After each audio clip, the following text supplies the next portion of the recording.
Have you ever had a situation where somebody just is out of control and they're demanding something that is unreasonable, or they've decided to take matters into their own hand and now you're in a pickle? Hi, I'm Laura Click from Click Advisors, where inspiration meets education, and today we're going to talk a little bit about how to set a limit that maintains your relationship with your customer. Now, here's something really cool on this topic. This works with anyone. It works with your partner, it works with your neighbor, it works with your teenage kids. So this is how you're going to set a limit with caring. So we all love acronyms. We're going to go through our acronym today where we talk about the different stages of an effective limit that you're going to set. Because there are behaviors that are simply not okay. So if you're sitting in a car manufacturer plant and one of your team members comes up to you and begins screaming at you about how their coworker has asked for yet another day off, you can use caring to bring that behavior under control, make it within the accepted parameters of your organization, and continue to maintain a relationship with them. Likewise, if you have an adult who's a parent of one of your kids' friends, and they've done something that is over the line of what you find acceptable, you can show caring and still ensure that the boundaries are set and adhered to with that individual. So let's talk about how you create a limit with caring. And I'm going to use several different examples as we go through this. First, let's just go through the different steps of what we're going to do, and then I'll show you what it looks like in a couple of different scenarios. So step one, caring, C. You want to connect to the common goal. Any interaction where you have a relationship with someone, there's a common goal. That's really the foundation of any relationship. So what is that common goal that you share with this individual who's acting in a way that you have to correct?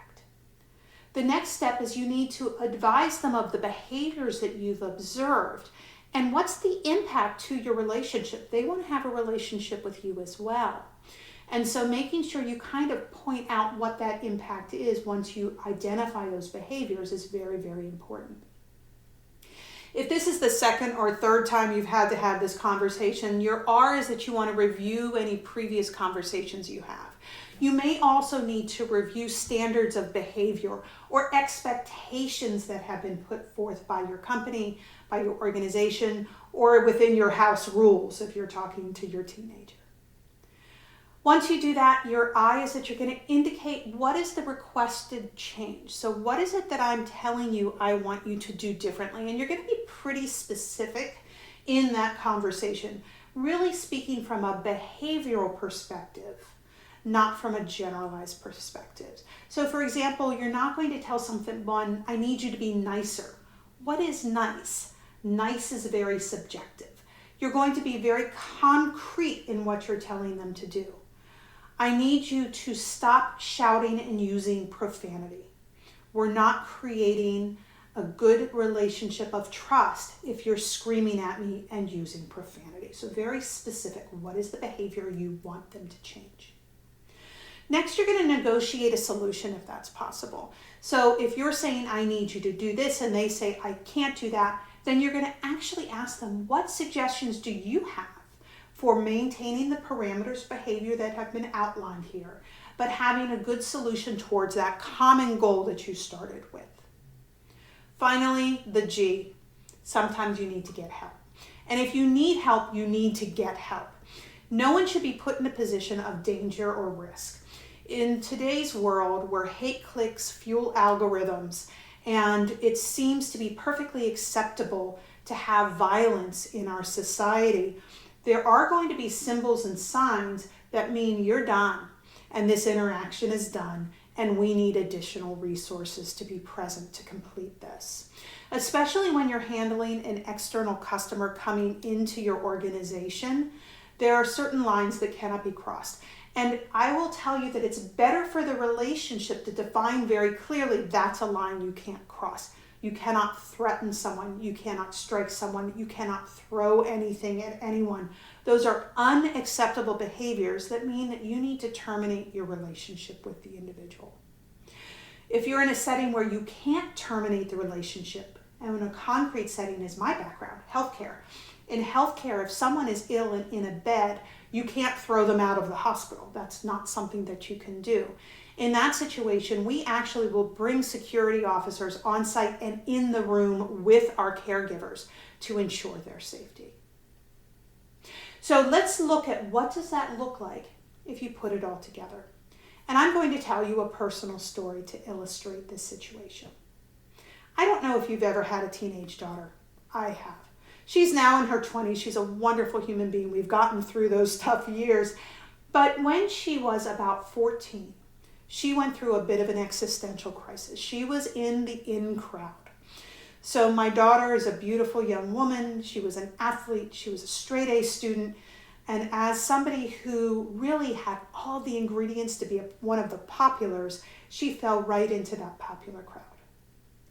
Unfortunately, there were some people in that popular crowd that were not the nicest human beings you've ever met. I know you're shocked by that. But my daughter was trying to go along to get along. And that popular crowd had a queen bee that decided she was going to call one of the people out of the group. And so they began to do what very often happens with children that age. And they began to really focus a lot of negative energy on this one young lady that was a part of that group. And they told her she couldn't be with them any longer. Now, my daughter was good friends with her as well, and we had many long conversations about the importance of her maintaining her friendship with all parties and staying neutral in this fight. And that in our house, kindness is sacrosanct, and she had better be kind. And she agreed, and this young lady who was in the outs, she continued to be very kind towards her. They still talked. They were still friends, even though this popular group had called the young lady from the group. One day, she was with the popular group, and they were taking a drive. And unbeknownst to her, they decided to drive to the other girl's house and present her with evidence on why she was a horrible person. My daughter didn't know it was happening, and she was in the back of the vehicle and didn't realize until it was too late what was about to happen. So they pulled up at the other girl's house, and the other girl comes up and they present her with this written documentation, and of course the girl is very upset. The girl's mother was home. And so the mother comes running out, and she proceeds to bless out every single girl in that car. She blessed them up one side and down the other, including my daughter, who she actually had additional vitriol for because this was her daughter's friend who she saw as in on this attack on her daughter. My daughter was terribly upset, got out of the car, crying, and walked home. Arriving home, terribly, terribly upset about everything that had occurred. And she said, Mommy, Mrs. X, she cussed at me and she yelled at me and she called me a horrible person. I can't believe that she did that. How could she do that? And I had to say, well, I can understand where she was coming from. Of course, high drama. How could you say that to me? My daughter couldn't believe that I took this other person's side. I said I didn't agree with her behaviors, but I understood her motivation. You see, one of the key elements to setting a limit is you have to start by understanding why this person is acting in the manner they are. And I could understand why this individual, Miss X, we're going to call her, did what she did. I didn't agree with it, but I understood it. Because it was from that place of understanding I found my empathy and said, yeah, if they had come to my house, I would have felt some kind of way too. And with my empathy, I could be kind as I delivered my limit-setting conversation. And kindness is the key to success when you're talking about trust recovery and maintaining relationships with people. So I had to act. I called up the mother of the young woman whose house they had arrived at, and she was a friend of mine. And I said, X, we need to talk. I know that you and I both love our daughters. But when you screamed and cursed at my daughter, the result is you made her afraid of you as a person. And while we haven't talked about this particular incident before, I know you and I have talked about how important it is that we are in our daughters' lives and that we can be a second mother to our daughters' friends. What I'm going to ask is that if you have a similar situation where you're so angry at my daughter that you feel like you're going to explode, just bring me into the conversation and we'll talk to my daughter together. Because you have the right to express your hurt and frustration to her, but I have an obligation to protect my daughter from being afraid. Is that something that we can do in the future? Is to work on this together? Because I want to ensure that those relationships stay as strong as they were yesterday. And I think that we're going to have to work together to get it back to that point.